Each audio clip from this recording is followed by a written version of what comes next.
Media meet में आप सभी का स्वागत। आपल्या सगळ्यांचं मनापासून स्वागत। व्यासपीठावर मुंबईतील इंडिया अलायन्स बैठकीचे आयोजक, होस्ट, शिवसेना पक्षप्रमुख उद्धवजी ठाकरे, राष्ट्रवादी काँग्रेसचे अध्यक्ष, ज्येष्ठ नेते देशाचे माननीय शरद पवारजी, महाराष्ट्राचे माजी मुख्यमंत्री काँग्रेसचे ज्येष्ठ नेते अशोकरावजी चव्हाण, नानासाहेब पटोले आलेले आहेत, प्रांताध्यक्ष नानासाहेब पटोले, काँग्रेसचे प्रांताध्यक्ष नानासाहेब पटोले, ज्येष्ठ नेते बाळासाहेब थोरात, शेका पक्षाचे ज्येष्ठ नेते, शेका पक्षाचे प्रमुख जयंतराव पाटील, सुप्रियाताई पवार, सुप्रियाताई सुळे,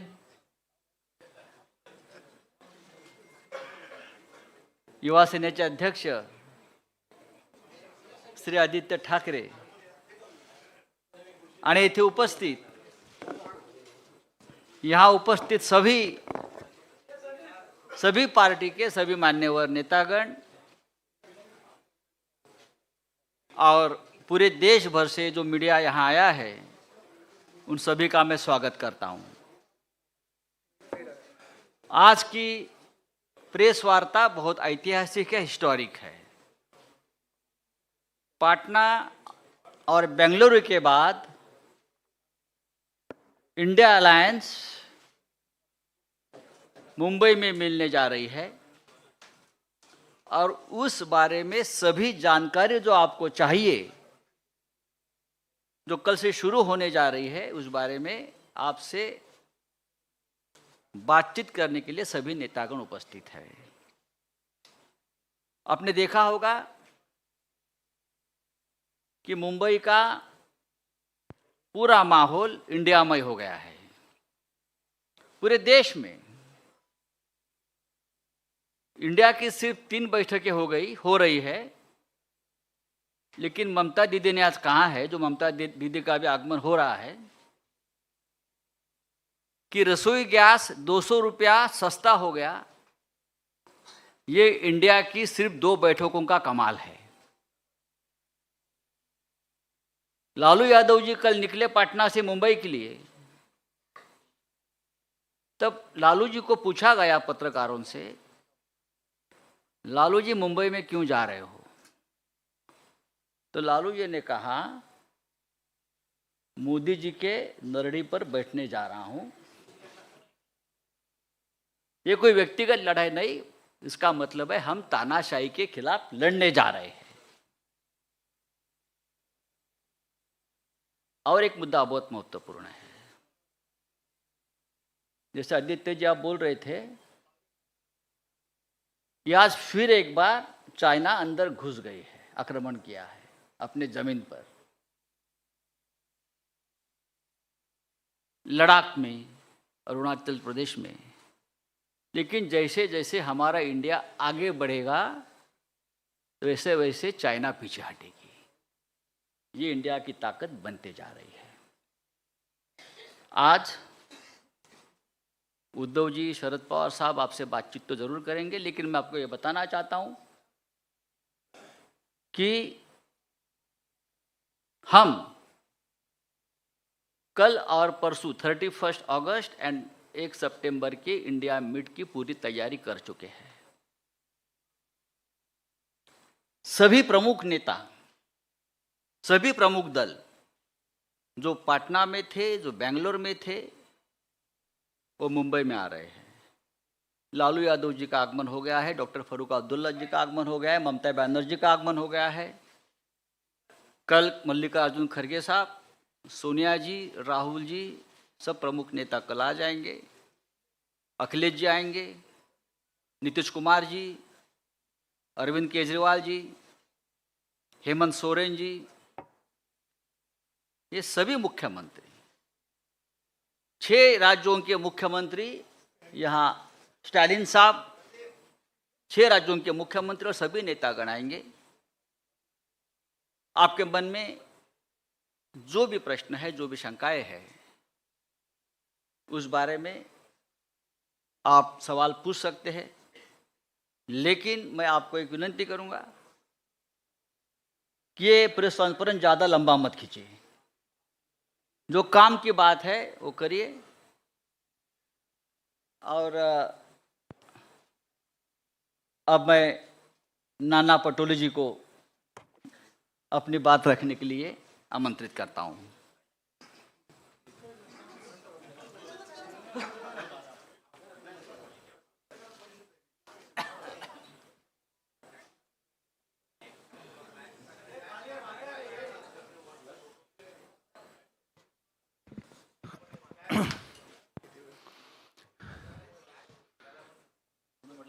हमें बहुत खुशी है कि महाराष्ट्र में इंडिया अलायंस की मीटिंग होने जा रही है। उसकी तैयारियां पास पूरी हो चुकी है। महाराष्ट्र के कल्चर के आधार पर, महाराष्ट्र के संस्कृति के आधार पर आए हुए मेहमानों का उसी तरह सत्कार किया जाएगा। और इंडिया अलायंस में बढ़ती शुरू है। बेंगलोर में हम लोग 26 लोग थे, यहाँ आने के बाद 28 हुए। जैसे हमारे मित्र संजय राउत ने जी कहा कि चाइना अरुणाचल में अपने मैप में चाइना ने दिखा दिया कि अरुणाचल हमारा है। जैसे इंडिया बढ़ेगा वैसा ही चीन पीछे हटेगा। और इसीलिए आज हम MVA के तरफ से आदरणीय हमारे महाराष्ट्र के नेता, राष्ट्रीय नेता शरद पवार जी, उद्धव ठाकरे जी, हमारे अशोक चौहान जी आपसे वार्तालाप करेंगे। इंट्रोड्यूस हमारे मित्र संजय राउत जी ने आप लोगों को कराया है। मैं ज़्यादा वक्त नहीं लेते हुए अशोक जी आपसे बात करेंगे। आदरणीय शरद पवार जी, आदरणीय उद्धव ठाकरे जी, आदरणीय नाना पटोले जी, मंच पे बैठे हुए हमारे MVA के, महाविकास आघाड़ी के सभी हमारे नेतागण, आज के इस प्रेस कॉन्फ्रेंस में आए हुए हमारे सब पत्रकार भाई बहनों, इलेक्ट्रॉनिक मीडिया, प्रिंट मीडिया के हमारे सभी साथी, कांग्रेस, राष्ट्रवादी कांग्रेस और शिवसेना के बैठे हुए हमारे सभी नेतागण और दोस्तों, जैसे कि आप जानते हैं कि सबसे पहले तो मैं आप सबको रक्षाबंधन की शुभकामनाएं देता हूं। और रक्षाबंधन की जिम्मेदारी, जैसे हमारी बहन की रक्षा करने की जिम्मेदारी हम पर है, वैसे ही इंडिया की रक्षण करना भी हमारी सबकी जिम्मेदारी है। ये आज का दिन ये महत्वपूर्ण है, ऐसे मैं मानता हूं। इसलिए आगे बढ़ने से पहले आप तो जानते हैं कि ये इंडिया की इस मीटिंग की पूरी तैयारियां यहाँ पर बहुत ज़ोर शोर से हुई है। सभी राजनीतिक दल तकरीबन, पहले मीटिंग में तकरीबन 26 थे, आज 28 राजनीतिक दल इस गठबंधन में, महागठबंधन में, इंडिया की गठबंधन में आज शामिल हुए हैं। और सभी पार्टीज़ के हमारे साथी बड़े ज़ोर शोर से इस मीटिंग की सक्सेस के लिए काम कर रहे हैं। आपने देखा कि इससे पहले 2 मीटिंग्स हमारी संपन्न हुई और ये तीसरी मीटिंग हमारी होने जा रही है मुंबई में। तो हमारे सबके लिए गर्व की बात है, फ़ख्र की बात है कि आज मुंबई की इस मीटिंग में सभी यहाँ पर मौजूद है। छत्रपति शिवाजी महाराज की ये जन्मभूमि है, संत महात्माओं की ये जन्मभूमि है और शाहू फुले अम्बेडकर की विचारों की ये महाराष्ट्र है। इसीलिए मुंबई में इसकी मीटिंग होना एक अलग महत्व रखता है। छत्रपति शिवाजी महाराज ने धर्मनिरपेक्षता और कल्याणकारी राज्य के एक महान प्रतीक उनकी इमेज रही है। संत महात्माओं ने दिया हुआ मानवता और भाईचारे का संदेश हमेशा महाराष्ट्र हमने अपनाया है, उससे आगे हम बढ़े हैं। और इसीलिए शाहू फुले अम्बेडकर की विचारधारा को लेकर इंडिया आगे बढ़ने का हमारा सबका उद्दिष्ट है, प्रयास है। और मुंबई खास करके जब महाराष्ट्र की बात हम करते हैं तो हमारी एक हिस्टोरिकल बैकग्राउंड है। स्वतंत्रता आंदोलन हो, सामाजिक परिवर्तन के आंदोलन हो, औद्योगिक कृषि क्रांतियां हो, तो महाराष्ट्र हर रेवोल्यूशन में महाराष्ट्र हमेशा आगे रहा है और महाराष्ट्र ने देश को लीड किया है। और राजनीतिक क्रांतियां भी जो जितनी हुई है वो मुंबई और महाराष्ट्र उसका एक केंद्र रह चुका है। दोस्तों, आज सबसे अहम मसले हमारे सामने हैं जो हम देखते हैं कि महंगाई, बेरोजगारी जैसे मुद्दे पे हम लोग आवाज़ हमेशा उठाते आ रहे हैं। सभी राजनीतिक दल, आज आपने देखा कि अगर पिछला इतिहास हम देखेंगे तो 2019 की जो चुनाव हुए थे उसमें ये सभी महागठबंधन में जितनी हमारी साथी पार्टीज शामिल हुई है, सब ने मिलकर 23 करोड़ 40 लाख वोट्स लोगों ने उनको दिए थे 2019 के चुनाव में। और बीजेपी को उस चुनाव में 22 करोड़ 90 लाख वोट मिले थे। तो आप समझ सकते हैं कि इंडिया में शामिल हुए जितने पार्टी, सिर्फ एक ही बात थी कि अलग अलग होने से वोटों का बंटवारा हुआ और 23 करोड़ वोट मिलने के बावजूद भी भाजपा 22 करोड़ वोटों से वो देश में अपनी ताकत बना सके। आज इंडिया के इस गठबंधन में 11 चीफ मिनिस्टर शामिल हैं, जो बाकी मैं जो जिन्होंने भाजपा ने तोड़ मरोड़ के सरकार जहां गिराई वो छोड़कर बात कर रहा हूं कि 11 चीफ मिनिस्टर्स इस हमारे सरकारी हमारी इस गठबंधन में शामिल है।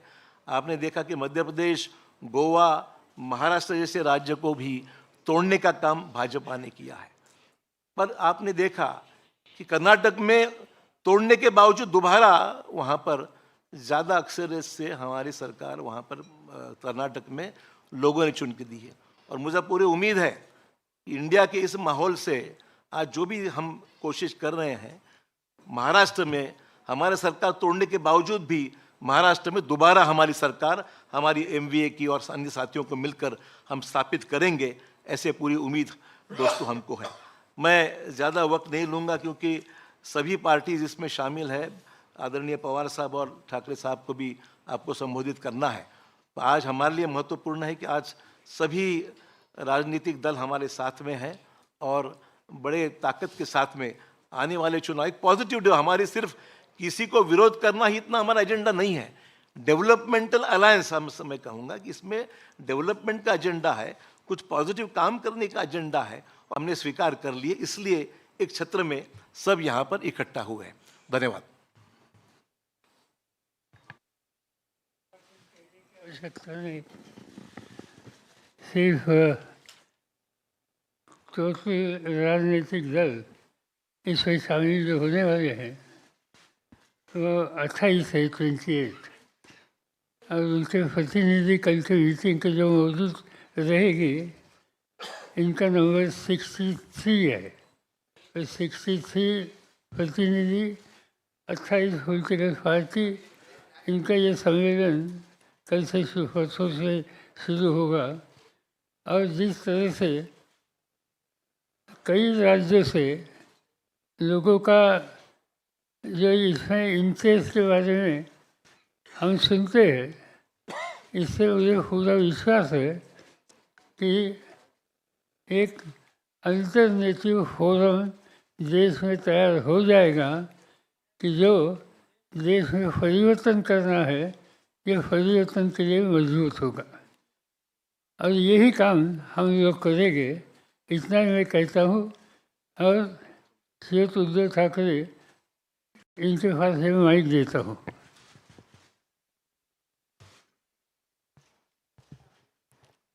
आदरणीय पवार साहेब, व्यासपीठावर माझ्यासोबत बसलेले सर्वच माझे मान्यवर सहकारी आणि पत्रकार आणि तिन्ही पक्षाच्या पदाधिकारी बांधवांनो आणि भगिनींनो, मराठी आणि हिंदी दोन्ही भाषांमध्ये बोलणार आहे।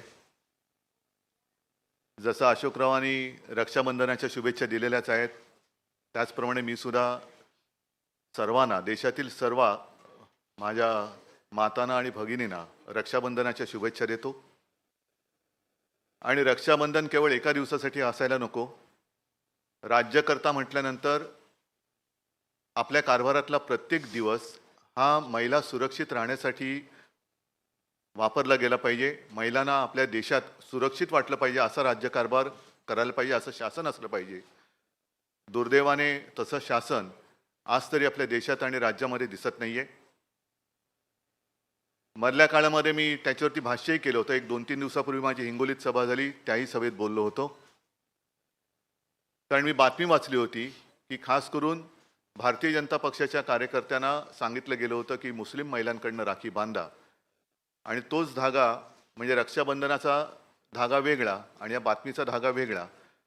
मी असं म्हटलं होतं की सुरुवात करायची असेल तर बिल्किश बानूकडनं करा.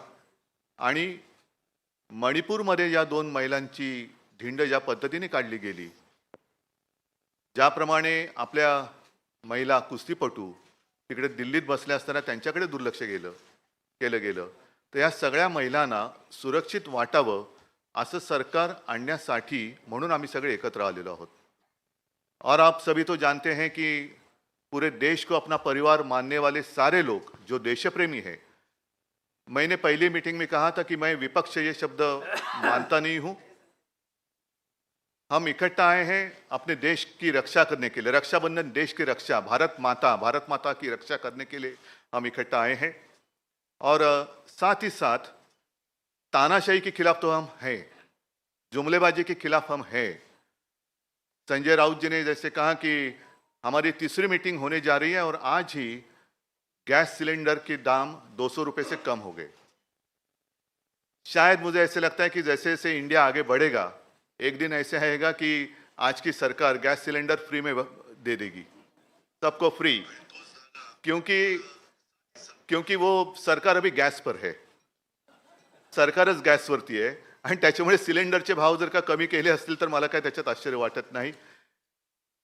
9 साल हो गए, आज तक कभी बहनों की याद आई नहीं थी. आज अचानक बहनों की याद आ गई और रक्षाबंधन की गिफ्ट दी गई. क्यों 9 साल रक्षाबंधन हुआ नहीं था क्या? भाऊबीज काय 9 वर्षात झाली नव्हती. पण ह्या सगळ्या गोष्टी अब ये पब्लिक है, सब जानती है. ये पब्लिक है, सब जानती है. और कुछ भी करे तो अभी उनको बचाने वाला कोई नहीं है. आज जैसे हम आपके सामने इंडिया की मीटिंग करने जा रहे कल और परसों, मुझे अभी नाना जी ने बताया कि वो भी लोग कुछ करने जा रहे, महायुति की बैठक करो. लेकिन उस बैठक में सिर्फ हमारा विरोध नहीं करना. जो काश्तकार आज संकट में है, मैं खुद गया था और अब पूरे आप ही के माध्यम से मैं न्यूज़ पढ़ता हूँ, देखता हूँ. पूरे महाराष्ट्र में सूखे जैसी स्थिति है. क्या कर रही है अपनी राज्य की सरकार, क्या कर रहे हैं अपने प्रधानमंत्री जी? आएंगे कुछ ना कुछ एक भूल भुलैया दिखाकर चले जाएंगे, इससे कुछ होने वाला नहीं. अगर अच्छा काम करना है तो जब कोई संकट में होता है तब ही उसको मदद की आवश्यकता होती है, और उस वक्त जो मदद की जाती है वही मदद वो पूरे ज़िंदगी भर याद रखता है. और इसलिए ज़्यादा लंबी बात मैं भी नहीं करना चाहता हूँ. बाकी सारी बातें तो हम पूरे विस्तार से परसों करने ही वाले हैं, परसों वापस हम मिलने वाले हैं. लेकिन इतना ही मैं कहूँगा कि हम जितने सारे लोग, हाँ हमारी विचारधारा अलग अलग है, जरूर है, लेकिन उद्देश्य एक है, वो हमारे देश की रक्षा करना, संविधान की रक्षा करना. और फिर से दोबारा अपने देश में तानाशाही, अगर मैं कहूँ आज़ादी की जंग जो हुई थी, अशोक जी आपने जो बात कही ये बात सच है कि चले जाओ, मला वाटतं आपल्या मुंबईतच सुरुवात झाली होती, गवालिया टँक. तर चले जाओ क्यों, किसको? ब्रिटिश भी तो विकास कर ही रहे थे ना. अगर उनको भगाते नहीं हम लोग, पूरी ताकत रास्ते पे नहीं उतरती तो ब्रिटिश भी तो विकास कर ही रहे थे. हमें विकास भी चाहिए, लेकिन विकास के साथ साथ हमें आज़ादी भी चाहिए. और विकास से भी ज़्यादा ऊंची हमारी आज़ादी है, उसकी रक्षा करने के लिए हम सारे इकट्ठा आए हैं. और विचारधारा अलग अलग होगी, लेकिन उद्देश्य एक है. और इसी को तो हम लोकतंत्र मानते हैं, प्रजातंत्र मानते हैं, लोकशाही मानते हैं. आणि ती लोकशाही वाचवण्यासाठी आम्ही एकत्र आलेलो आहोत, एकत्र राहू. आणि आमच्या भारत मातेच्या हातापायात पुन्हा कोणत्याही हुकुमशहाला बेड्या घालायला देणार नाही, ही शपथ घेऊन आम्ही पुढे जाणार आहोत. धन्यवाद.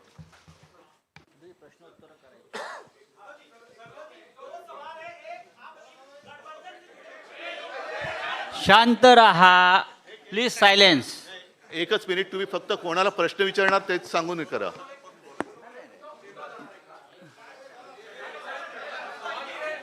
हेलो सर देखिए- उद्धव जी दो सवाल है मेरे। एक, गठबंधन से जुड़े किन मुद्दों पर आपकी चर्चा होगी गठबंधन से जुड़े? दूसरा, सारी बातें अभी कहूं तो फिर कल की मीटिंग की आवश्यकता क्या है? संयोजक कौन होंगे उसको लेकर क्लैरिटी, क्या उस पर फैसला हो जाएगा इस बैठक में? संयोजक कौन होंगे इंडिया सारी गठबंधन? बातें आपको जैसे मैंने कहा कि विस्तार से परसों आपके अरे सामने ठहरो, की उनका होने जाएगी, दो। क्योंकि ये सारे जो मामले हैं वो देश के लिए है. हमारे कोई काय त्याला म्हणतात खाजगी गोष्टी काही आम्ही त्याच्यात करायला आलेलो नाही आहोत. देशाच्या गोष्टी आहेत आणि हा देश आमचा परिवार आहे, हो, हे देश आमचं कुटुंब आहे आणि म्हणून आम्ही एकत्र आलेलो आहोत. गठबंधन के कई साथी कह रहे हैं कि हमारी पार्टी के नेता प्रधानमंत्री बनेंगे। एक अरे अरे त्यांना विचारू दे. अरे एक मिनिट त्यांना विचारू दे ना. रुको रुको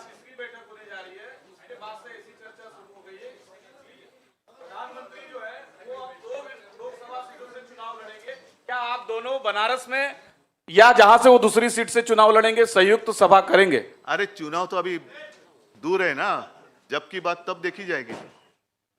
उद्धव जी एक सवाल ये है कि जिस तरीके से हम अलग अलग अरे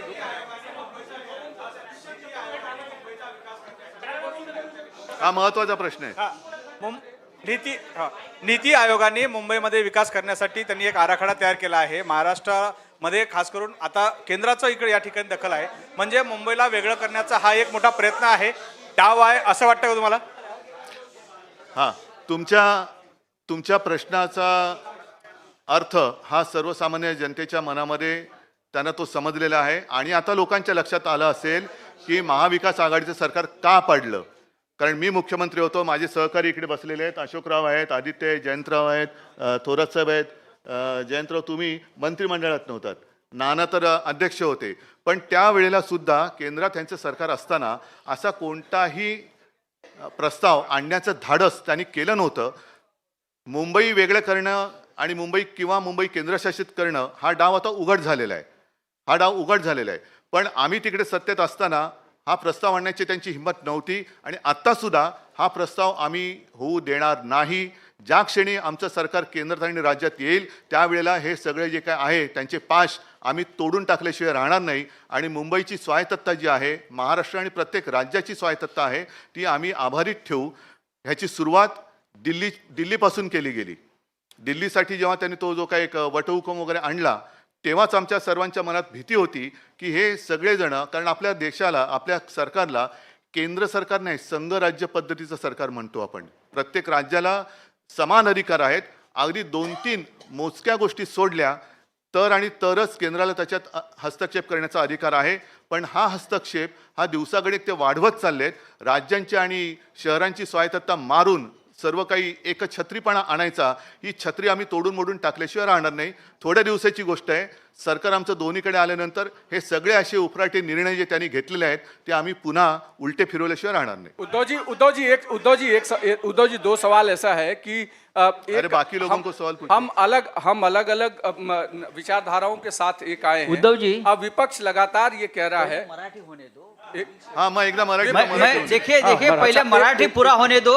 पहले मराठी करो, बाद में हिंदी में बोले. हाँ, मराठी- पहले मराठी करो. मराठी सर. हाँ, पहले मराठी करो. राहुल सर महायुतीची एकीकडे ही बैठक सुरू असताना दुसरीकडे याच वेळी म्हणजे 31 आणि 1 दिवशी महायुतीची बैठक मुंबईत लावून घेतलेली आहे. म्हणजे एका बाजूला इकडे हे सुरू असताना राज्यात देखील हीच सेम टाइम बैठक लावणं काय नेमकं म्हणजे? मी त्याचं उत्तर दिलेलं आहे. कारण गेल्या वेळेची आमची मीटिंग होती त्यावेळेलाच एनडीएची मीटिंग लावली होती आणि मी परवाच्या सभेत म्हटलंय की आता एनडीएचा त्याचं उत्तर अमिबा झालेला झालेलं आहे. एनडीएला आता आकार उकार काही शिल्लक राहिलेला नाही. जसा अमिबा एक पेशी जीव कसंही त्याला आकार उकार दिला जातो तशा प्रकारे आता एनडीए झालेलं आहे. सर, एक असा प्रश्न आहे की साधारणतः 4 राज्याच्या निवडणुका डिसेंबरमध्ये होत आहेत कुठे? आणि 4 नाही, सर, राज्याच्या. तुम्ही जर कोणाला प्रश्न विचारणार ते सांगा, सगळ्याची उत्तर माझ्याकडे. दोघांना पवार साहेबांना आणि तुम्हाला एक प्रश्न आहे की 4 राज्याच्या निवडणुकांच्या सोबतच लोकसभेची निवडणूक लागण्याचे देखील संकेत दिले जात आहेत आणि अशा वेळेस तुमच्या या इंडिया आघाडीच्या जागा वाटपाचा जो वेळ असेल किंवा जागा वाटपाची चर्चा असेल त्यासाठी राज्यात कमिट्या नेमण्यात आलेत का किंवा त्या चर्चा एकत्र आत्ता होणार आहेत का?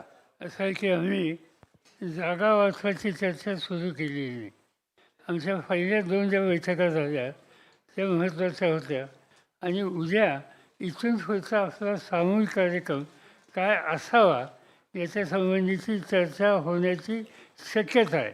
आणि त्या शक्यतेच्यामध्ये जर असा निर्णय झाला तर मग काही लोकांच्या ही जबाबदारी टाकली जाईल की तुम्ही अन्य राजकीय पक्षांशी डायलॉग साधा आणि याच्यातून आपण एकत्र जाऊ शकतो का त्या संबंधीचा अभ्यास करा.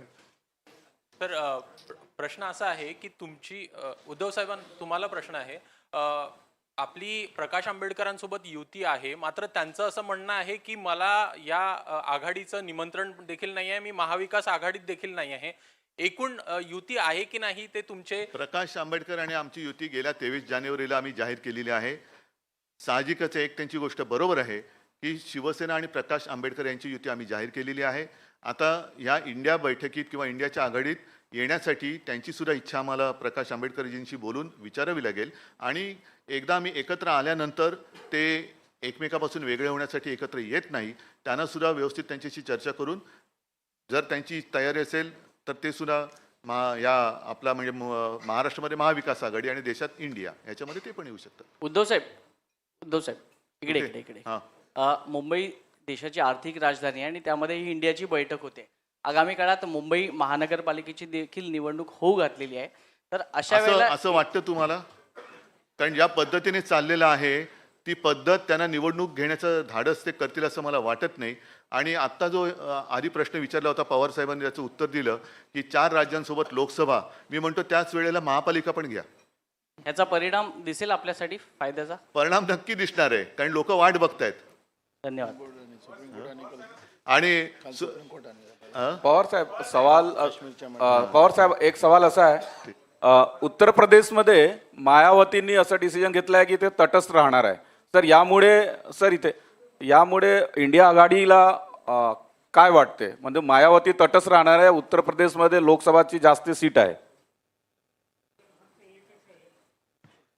की मायावतीजी नक्की कोणाच्यावर एकत्रित जाण्याची भूमिका घेणार आहेत.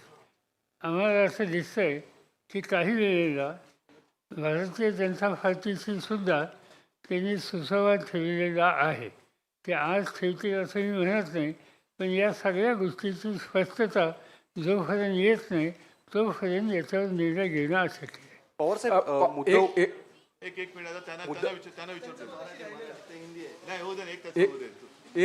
एक सवाल ये है कि पवार साहब आपसे और उद्धव जी आपसे दोनों लोगों से, क्योंकि ये अलग अलग विचारधाराओं का अलायंस है, तो ऐसे में इस पूरे चीज़ों को जब आगे बढ़ेगा तो एक कोऑर्डिनेशन कमेटी की ज़रूरत पड़ेगी, क्योंकि ये लगातार चल रहा है. तो उसको लेकर क्या संयोजन समिति अलग से बनाई जाएगी?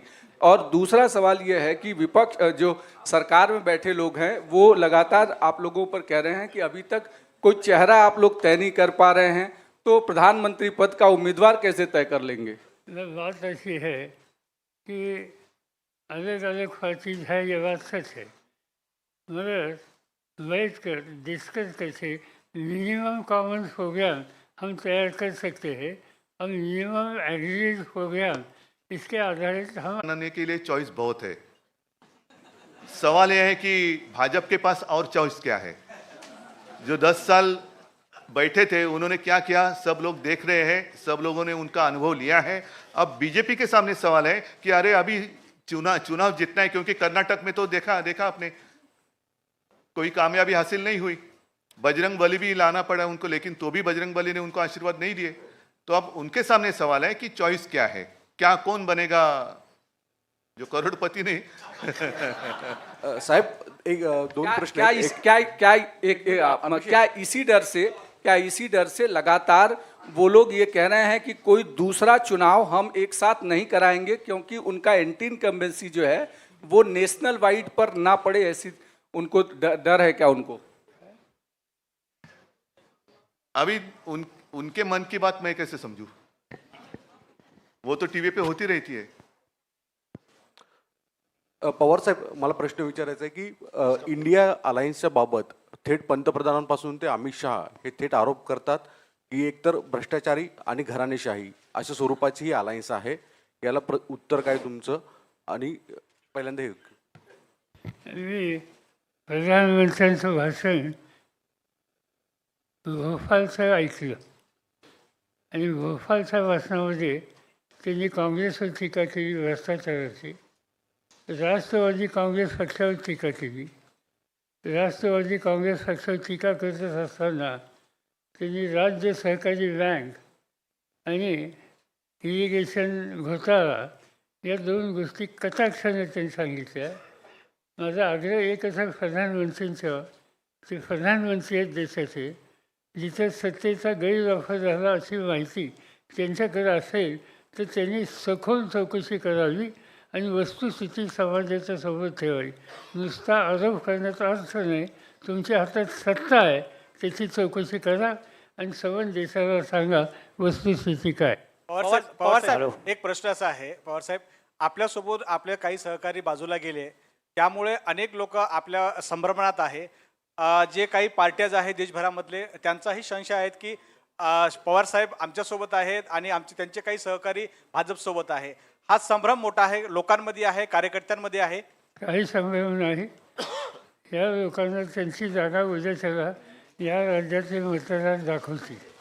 अजिबात स्पष्टता आमच्या सगळ्या हितचिंतकांच्यामध्ये आहे. पवार साहब, दिनेश पवार साहब, दो सवाल है. क्या असदुद्दीन ओवैसी, सवाल ये है कि आपने तो कह दिया कि संभ्रम नहीं है, भ्रम नहीं है, लेकिन कांग्रेस और शिवसेना के नेता कहते आए हैं कि लगातार भ्रम बना हुआ है. आज की जो पत्रकार परिषद है ना, वो इंडिया के बारे में है, अपने देश के बारे में है. तो कोऑर्डिनेशन बाकी हम फिर लोग तो कैसे मिलते होगा? रहते हैं, उस वक्त ये सारे सवाल जवाब हो सकते हैं.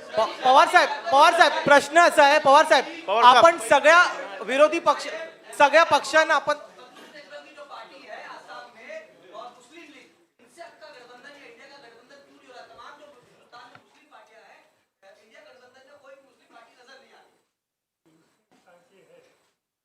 उन्होंने मुझसे बात की है और उनकी तैयारी है हम लोगों के साथ जाने की. मगर ये कोई अकेला इस पर डिसीजन ले नहीं सकता. इस पर कांग्रेस के साथ बात करनी होगी, उद्धव जी के नेतृत्व वाली शिवसेना के साथ बातचीत करनी होगी और इस पर कलेक्टिव डिसीजन होगा. जब तक कलेक्टिव डिसीजन होता नहीं तब तक इन लोगों का जो सुझाव है इसका स्वीकार करना हमें मुश्किल है. क्या ओवैसी साहब और बीआरएस को लेकर बातचीत चल रही है आपकी? उद्धव जी, पवार साहब, क्या आज चूंकि बातचीत बीआरएस इंडिया बैठक की होगी, मैं एक सवाल ये जानना चाहता हूँ कि कन्वेयर को लेकर के, संयोजक को लेकर के जो चर्चा चल रही थी, बताया जा रहा है, क्लैरिटी हम चाहते हैं. कांग्रेस से कहती है कि हम टीएमसी और दूसरे नेताओं के अंडर में काम नहीं कर सकते, दूसरी पार्टी कहती है हम कांग्रेस का कन्वेयर एक्सेप्ट नहीं कर नहीं, सकते. सुनो एक मिनट, इस सारे बातों का जवाब आपको मिल जाएगा. लेकिन एक बात आपको ध्यान में रखना चाहिए, शायद मैंने आज एनडीए का संयोजक कौन है मुझे तो पता नहीं, आपके पास अगर जानकारी होगी तो आप दे दीजिए. क्या कोई संयोजक कोई डिसाइड किया जाएगा या 11 लोगों की कमिटी बनेगी? पवार साहेब, 2 प्रश्न आहेत. पवार साहेब, या इस बीआरएस, बैठक में अकाली दल आणि ओवैसी यांना पिछले बैठक में ये कहा गया था कि एक कमेटी बनाई जाएगी, कोऑर्डिनेशन कमेटी बनाई जाएगी. उद्धव साहब, संयोजक पर भी पिछले बैठक में तय हुआ था कि मुंबई के बैठक में एक कोऑर्डिनेशन कमेटी बनाई जाएगी सभी लोगों की, या फिर संयोजक जो है उस पर चर्चा होगी. क्या ये दोनों मुद्दे होंगे जो अलग अलग नाम आ रहे, कोई संयोजक चुना जाएगा? एक पहला सवाल है.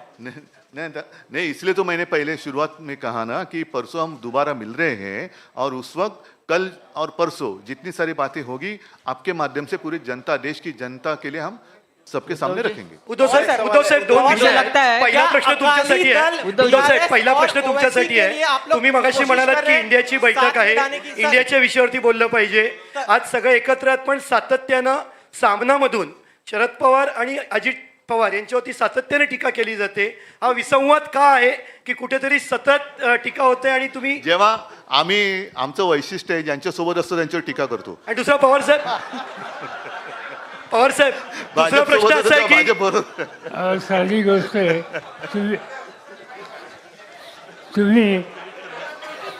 तुम्ही तुमच्या मीडियातनं टीका केली म्हणून आम्ही काम करायचं थांबवायचं का? तर तुम्ही तुमचं काम करा, आम्ही आमचं काम करतो. बरं पवार साहेब, शिवसेनेचे नेते मागणी करतात की उद्धव ठाकरेंना पंतप्रधान पदाचा उमेदवार म्हणून घोषित करावं. जातो उद्या शपथ घेतो. पवार साहब, 2 चीजें सर, क्या बीआरएस, अकाली दल और असदुद्दीन ओवैसी की पार्टी को साथ में लाने के लिए आप लोग कोशिश कर रहे हैं, बातचीत चल रही है? पवार साहब, बात अभी तक हुई नहीं, मगर अकाली दल की इनकी एक भावना है कि इसमें साथ जा सकते हैं तो हम सोच सकते हैं, मगर इतना वो आसान नहीं है, क्योंकि हमारे साथ केजरीवाल है, पंजाब की हुकूमत उनके हाथ में है, कांग्रेस पार्टी की वहाँ नीति अलग है, और इसलिए हम जिससे हमारे डिफरेंसेस बढ़ेंगे ऐसा काम कुछ नहीं करेंगे। उद्धव साहेब उद्धव जी उद्धव जी, सभी को धन्यवाद। उद्धव जी, मुझे लगता है कि ये प्रेस कॉन्फ्रेंस हमने खत्म कर दी है। धन्यवाद।